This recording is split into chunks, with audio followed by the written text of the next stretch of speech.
हर खबर पर होगी आपकी पकड़। डाउनलोड कीजिए एबीपी लाइव ऐप। दो खबरें बड़ी हैं जिन पर पूरे देश की नजर है।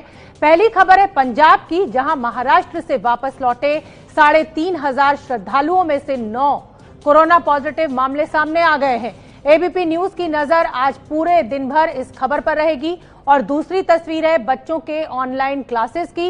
लॉकडाउन में भी बच्चों की पढ़ाई जारी रहे, इसके लिए स्कूल और कोचिंग संस्थान ऑनलाइन क्लासेस ले रहे हैं। लेकिन अब इस पर सवाल खड़े होने लगे हैं। सवाल ये कि ऑनलाइन क्लासेस कितनी कामयाब हैं और क्या पेरेंट्स और बच्चे इससे खुश हैं। हमारी ये रिपोर्ट देखिए।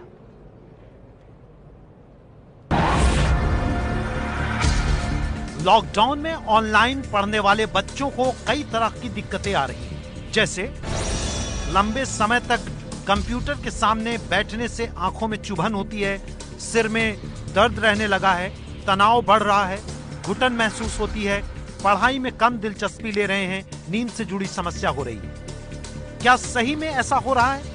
इस सवाल का जवाब जानने के लिए हमने कुछ छात्रों से बात की। सबसे पहले शुभम और अंकुश दमाचिया को सुनिए। नेटवर्क इशू की वजह से हमें बहुत प्रॉब्लम होती है, बहुत।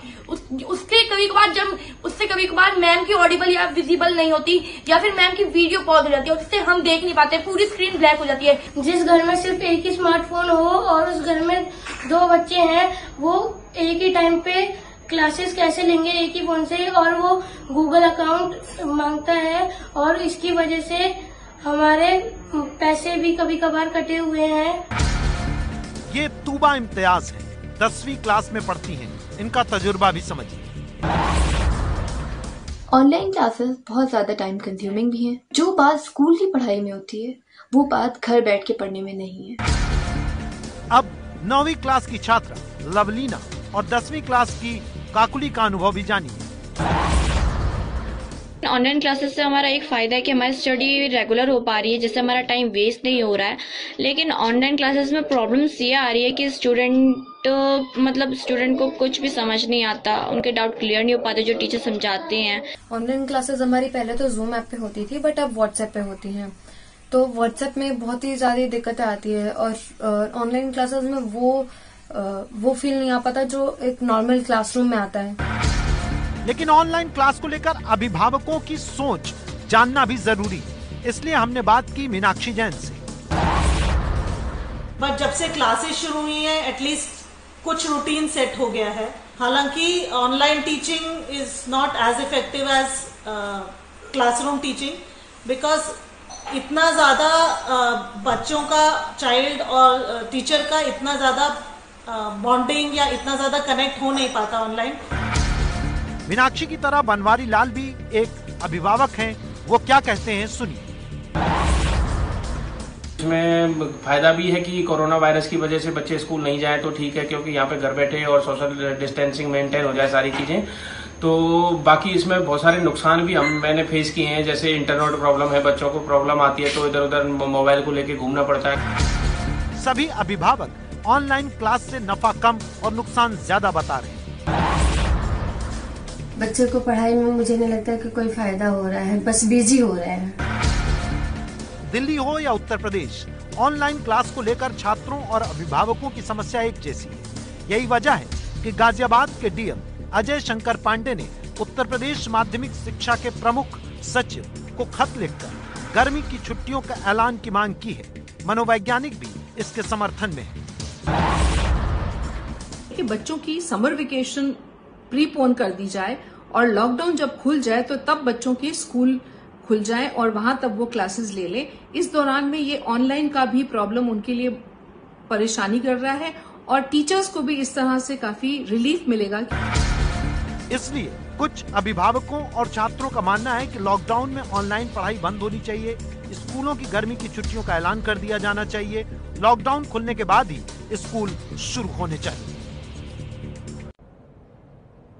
तो हमारे साथ इसी समस्या को लेकर जो ऑनलाइन क्लासेस शुरू हो गई हैं लॉकडाउन के चलते हुए, 3 खास मेहमान जुड़े हुए हैं। दिल्ली पब्लिक स्कूल साहिबाबाद की डायरेक्टर ज्योति गुप्ता, एनसीईआरटी के पूर्व डायरेक्टर जेएस राजपूत और child psychologist era Gupta live जुड़ रहे हैं। मैं सबसे पहले दिल्ली पब्लिक स्कूल की डायरेक्टर जो हैं ज्योति गुप्ता, उनका भी रुख करूंगी। उससे पहले मैं इरा गुप्ता जी आपसे ये जानना चाहती हूँ कि बच्चों के मन को आप बहुत अच्छी तरह समझती हैं, अब पेरेंट्स का भी प्रेशर है, स्कूल का भी प्रेशर है ऑनलाइन क्लासेस करने का, बच्चों को कुछ समझ में नहीं आ रहा है, नेटवर्क प्रॉब्लम दूसरी समस्या खड़ी की हुई है और पेरेंट्स के लिए खर्चा भी, क्या कहेंगे आप?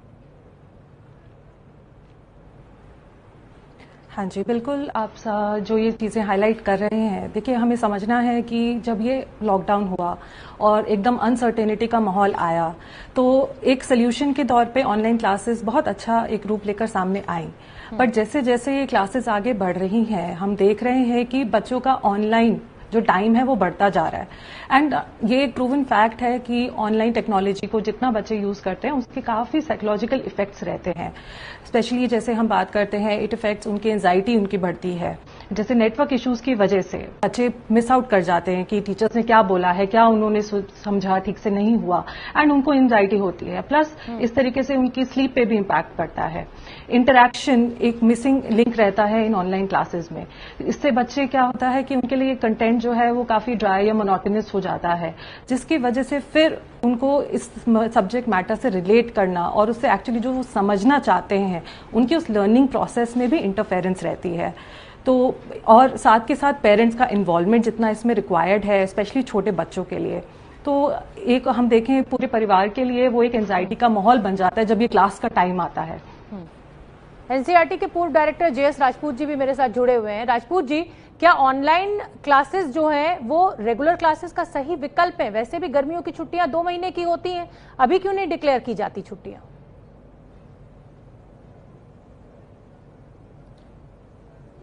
ऑनलाइन क्लासेस विकल्प नहीं है, न होनी चाहिए और न कभी हो पाएंगी। वे केवल सहायता कर सकती हैं, बच्चों को मदद कर सकती हैं, अध्यापकों की सहायता कर सकती हैं और आगे चलकर जब ये विधा काफी प्रचलित हो जाएगी तो शिक्षा में जो असमानताएं हैं उनको भी दूर कर सकती है। लेकिन अभी प्रारंभिक समय है, अभी अनेक कठिनाइयां आ रही हैं। मुझे इस बात पर हंसी आती है कि यदि क्लासेस आज बंद कर दिए जाएं और 3 मई के बाद खोलने की बात कही जाए तो क्या फर्क पड़ेगा। बच्चे तो मोबाइल पे लगे रहेंगे, टीवी पे रहेंगे, गेम खेलेंगे। इस समय तो माता पिता घर पर हैं, जहां जहां पर ये सुविधा है वो माता पिता और बच्चे साथ में बैठकर उन समस्याओं का समाधान ढूंढें जो बच्चों को इस समय आ रही है। ये शुरू की स्टेज है और इस स्टेज को सीखने के ही काम में लाना पड़ेगा। जब स्कूल खुलेगा तो मैं समझता हूं अध्यापक भी मानेंगे, बच्चे भी, कि इन सारे विषयों को दोबारा करना पड़ेगा। मैंने ये भी जाना है कि बहुत से स्कूलों में कोई तैयारी नहीं है, वे केवल एक पुस्तक लेते हैं, उसका व्हाट्सएप पे फोटो लेते हैं, बच्चे को भेज देते हैं, सवाल भेज देते हैं। ये ऑनलाइन टीचिंग नहीं है और ये होना था, ऐसा होगा इसलिए होगा क्योंकि स्कूलों की भी तैयारी नहीं। कुछ विशेष स्कूलों की तैयारी हो सकती है जिनके पास साधन है, सुविधाएं हैं। मैं एक और बात कहना चाहूंगा, इन विषयों पर राय लेने का काम नौकरशाही का नहीं है। इन विषयों पर एनसीईआरटी है, सीबीएसई है, इन संस्थाओं को देखना चाहिए, त्वरित इसका अध्ययन करना चाहिए, बच्चों की राय लेनी चाहिए और उस हिसाब से परिवर्तन करने चाहिए। मैं समझता हूं बंद करने के सुझाव के मैं खिलाफ हूं, क्योंकि कभी न कभी तो सीखना ही पड़ेगा। बच्चों को भी, माता पिता को भी, बच्चों को अपने से भी देखना पड़े। इस समय माता पिता भी घर पर हैं, उनका भी समय कटेगा और वे भी सीख जाएंगे, बच्चे भी सीख जाएंगे। एक चीज मैं और कह दूं इसके पहले कि आप बंद करें जी। देखिए, शिक्षा में एक होता है ना, डायनेमिज्म होना चाहिए, डायनेमिक स्टेबिलिटी। अब ये दोनों कॉन्ट्रडिक्टिंग शब्द हैं, लेकिन हमें ऑनलाइन को उस लेवल पर लाना पड़ेगा हर बच्चे को उपलब्ध हो। ये काम डिस्ट्रिक्ट मजिस्ट्रेट का है और हमारे जो इंटरनेट स्पीड है वो ठीक हो, ये काम नौकरशाहों का है। वो चले या न चले ये काम उनका नहीं है और इसलिए हमें थोड़ा बहुत ध्यान से सोचना चाहिए कि बच्चे अगर बंद हो जाएगा तो बच्चे क्या करेंगे। बिल्कुल, बहुत बड़ी बात आपने कही कि हमें इंटरनेट कनेक्टिविटी का भी ध्यान रखना है। एप्लीकेशन बेस्ड वो ऑनलाइन स्टडीज होनी चाहिए। अगर हम विदेशों की नकल से सिर्फ ऑनलाइन क्लासेस शुरू कर दें तो वो बच्चों के लिए बहुत लाभदायक नहीं है। उन टॉपिक्स को दोबारा स्कूल खुलने पर हमें करना पड़ेगा। तो आप दोनों मेहमान हमारे साथ बने रहिए, बहुत दिलचस्प चर्चा इस समय चल रही है। हमारे साथ 2 खास मेहमान जुड़े हुए हैं, दिल्ली पब्लिक स्कूल साहिबाबाद की डायरेक्टर ज्योति गुप्ता और एनसीईआरटी के पूर्व डायरेक्टर जेएस राजपूत। राजपूत जी, आपने दो बहुत बड़ी बातें कही और बड़ी बातें आपने ये कही कि हमें अगर ऑनलाइन क्लासेस करनी है तो पूरी प्लानिंग के साथ करनी है। मैं एक बार और बता दूं, साइकोलॉजिस्ट इरा गुप्ता भी हमारे साथ जुड़ी हुई हैं और ज्योति जो है वो हमसे जुड़ेंगी अभी। राजपूत जी।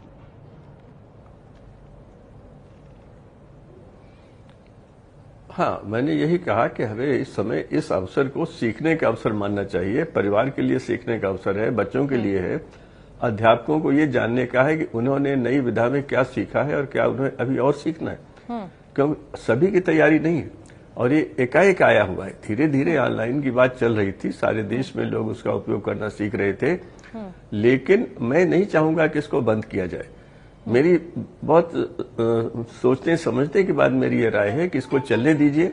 इस पर यह मत सोचिए कि यही आपका अंतिम शिक्षा हो जाएगी या इसके बाद ये पाठ जो है दोबारा नहीं पढ़ाए जाएंगे। अध्यापक के साथ इन पर चर्चा होगी और अच्छे ढंग से होगी। हमें आशा करनी चाहिए कि स्कूल खुलेंगे।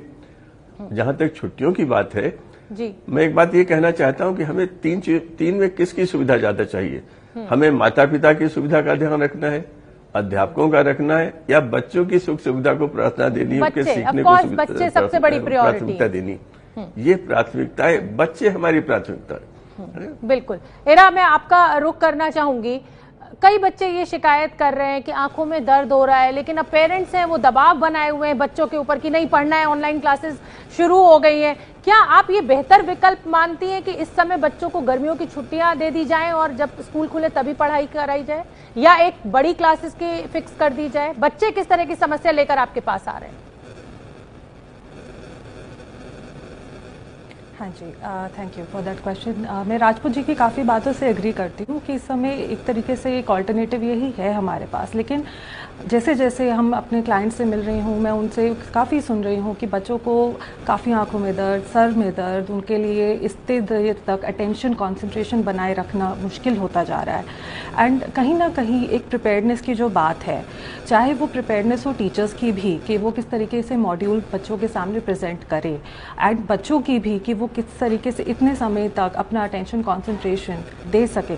तो इन चीज़ों को हमने इस एक महीने में देखा कि कैसे कैसे ये दिक्कतें सामने आ रही हैं। तो मैं इन वेकेशंस को इस तरीके से नहीं देखूंगी कि ये सिर्फ एक हॉल्ट करने का तरीका है, बट एक टाइम हो सकता है हम सबके लिए जिसमें हम इन चीज़ों को वर्कआउट करने के ऊपर कंसंट्रेट करें कि क्या टीचर्स की ट्रेनिंग हम थोड़ी इस तरफ बढ़ाएं, बच्चों के लिए भी हम कैसे इन चीज़ों के लिए मॉडिफिकेशन कर सकते हैं, क्लासेस की ड्यूरेशन कम करी जाए, इसको कैसे ज़्यादा इंटरैक्टिव बनाया जाए जिससे जो ये इनकी दिक्कतें हैं उनके ऊपर ज़्यादा से ज़्यादा हम काम कर सकें।